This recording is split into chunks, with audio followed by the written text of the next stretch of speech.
Good morning बच्चों। तो कैसे हैं आप लोग। तो आज आपका जो क्लास होने वाला है वो आपका बहुत ही इंपॉर्टेंट और खास क्लास होने वाला है, क्योंकि ये जो त्रिभुज है, त्रिभुज से आपका दो 5 नंबर का बनता है। एक आपका आता है पाइथागोरस, एक आता है थेल्सफर्म। तो आप आज का जो वीडियो है पूरा देखें, तो वही आपको पूरा समझ आएगा। 1 या 2 मिनट देख लेने से आपको पूरी समझ नहीं आने वाली है। तो 5 मिनट का वीडियो होने वाला आज का, और आपका 5 नंबर का एग्जाम में जो आएगा क्वेश्चन वो आपका बन जाएगा। तो थेल्स पर में यह लिखा रहता है कि एक यदि दो त्रिभुज का भुजा समांतर हो तो उसका जो संगत भुजा होता है समान अनुपात में बराबर होते हैं। और जहां दिख जाएगी समांतर और संगत, तो त्रिभुज में दो ही चीज है, एक तो आपका पाइथागोरस और एक थेल्स। तो जैसे समांतर बोलेगा तो वहां थेल्स बनाना है। तो जैसे आपका लिखा रहेगा परंतु ये फिगर नहीं बना रहेगा, तो फिगर आपको खुद से बनाना पड़ेगा। तो इस तरह पहले आप एक फिगर बनाइएगा। तो उसमें क्या दिया हुआ, ए बी सी एक त्रिभुज है, और जिसमें ए बी पर क्या है, डी, और ए सी पर ई लंब। तो उतना लिखना होगा, दिया हुआ है। तो वही चीज लिखे हैं कि ए बी सी एक त्रिभुज है जिसमें ए बी का मध्य बिंदु डी तथा ए सी का मध्य बिंदु ई है। और जो है आप देख सकते हैं ये दोनों क्या है? समांतर। तो वही लिखा हुआ है कि डी समांतर बी सी। तो जहां पर ये चिन्ह दिखे उसका मतलब होता है समांतर। अब आपको सिद्ध क्या करना, तो सिद्ध करना है कि इसका जो भुजा है, तो एडी बटे बीडी और बराबर ए बटे ई सी, ये आपको सिद्ध करना। तो सिद्ध करने से पहले इसमें एक रचना करना होता है कि डी से डीएम तथा ई से ईएम। अगर पूरे पर लंब खींचेंगे ए बी पर, तो लंब को कैसे ऐसे दर्शाया जाता है, यानी 90 डिग्री का कोण बनेगा। और बीसी को क्या करते हैं, मिला देते हैं, और इधर सॉरी बी को मिला देते हैं, और इधर डीसी को मिला देते हैं। तो इस इतना जो किए हैं वो रचना में लिखना होगा आपको। तो यहाँ रचना लिखिए।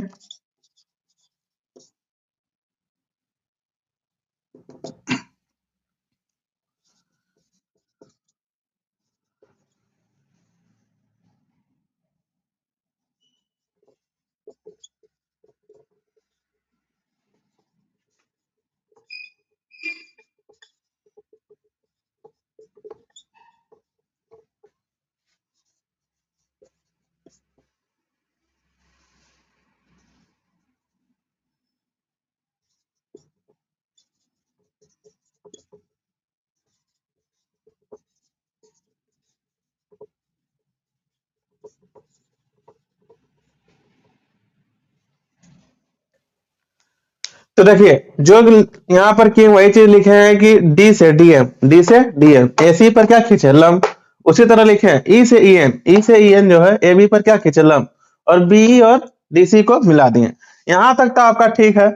इसमें जो मेन पार्ट होता है इसका इसका होता है परमान। तो परमान आप ध्यान से समझिए। परमान,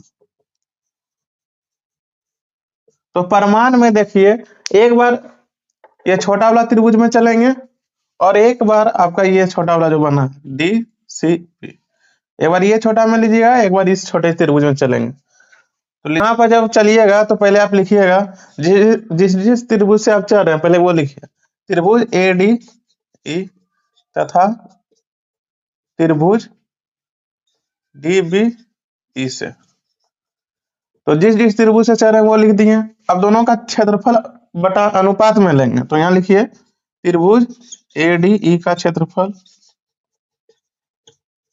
बटे त्रिभुज डी बी ई का क्षेत्रफल। अब ध्यान से देखिए, यहाँ पर आपका 90 डिग्री बना रहा है, तो कौन सा त्रिभुज होगा, समकोण त्रिभुज। समकोण त्रिभुज किसको कहते हैं, जिस त्रिभुज का ये कोण क्या समकोण हो। तो यहाँ देख सकते हैं कि इसका कोण समकोण है, तो ये क्या बनेगा, समकोण त्रिभुज। तो उसी तरह जब डीबी में चलिएगा तो इसका आधार क्या होगा, एडी। तो 1/1 गुना एडी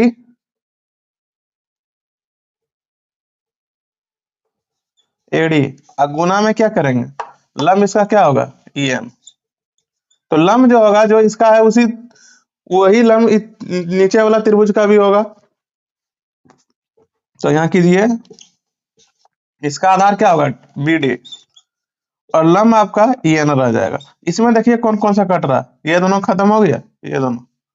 तो यहाँ आपका जो मिला उसको समीकरण 1 मानिएगा। उसी तरह फिर से चलेंगे तो अब की बार इस त्रिभुज में लेंगे और ऊपर में वही त्रिभुज रहेगा। तो फिर से लिखिए पुनः त्रिभुज ADE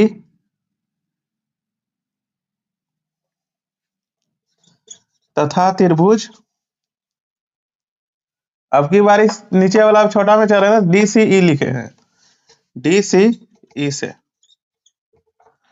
और जिस तरह यहां लिए थे अनुपात में उसी तरह इसमें भी लीजिए। त्रिभुज ADE का क्षेत्रफल बटे त्रिभुज DCE का क्षेत्रफल। अब यहाँ पर जो इस त्रिभुज में और इस त्रिभुज में दोनों के लिए लंब क्या होगा DM, और इसका आधार हो जाएगा आपका AE और छोटे त्रिभुज का हो जाएगा EC। तो वही चीज यहाँ लिखिए समकोण त्रिभुज के लिए 1/2 आधार इसका हो गया AE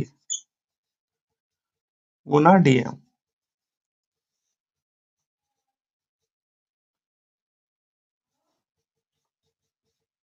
अब देखिए इसमें कौन कौन सा कट रहा है, ये दोनों खत्म, इसमें बचा क्या AE बटे EC, इसको मानिएगा समीकरण 2। तो उम्मीद है आप लोग यहाँ तक समझ गए होंगे कि एक बार इस त्रिभुज में चलेंगे और इस त्रिभुज में दोनों का अनुपात में लेंगे क्षेत्रफल, दोनों समकोण है तो दोनों के लिए आधार गुना ऊंचाई लगाएंगे। इसके लिए आधार AD हो जाएगा, इसके लिए आधार BD, और दोनों के लिए लंब वही रहेगा क्योंकि ये जो EM लंब डाले थे ये पूरे भुजा पर डाले थे। यहाँ से देखिए E से EM लंब जो है AB पूरे पर है। उसी तरह जब इसमें जो जो मिलेगा उसको काट देंगे और जो नहीं मिला उसको समीकरण 1 मानिएगा। उसी तरह दूसरा बार चलेंगे तो इस त्रिभुज में और अब की बार इसमें लिए थे तो अब की बार किसमें लेंगे इसमें। तो इस त्रिभुज में देख सकते हैं इसके लिए आधार कौन होगा AE और इसके लिए EC, लेकिन दोनों के लिए लंब कौन हो जाएगा DM। तो वही चीज यहाँ किए हैं और जो जो मिलेगा उसको काट दीजिएगा समीकरण 1 और समीकरण 2। जब यहां तक कीजिएगा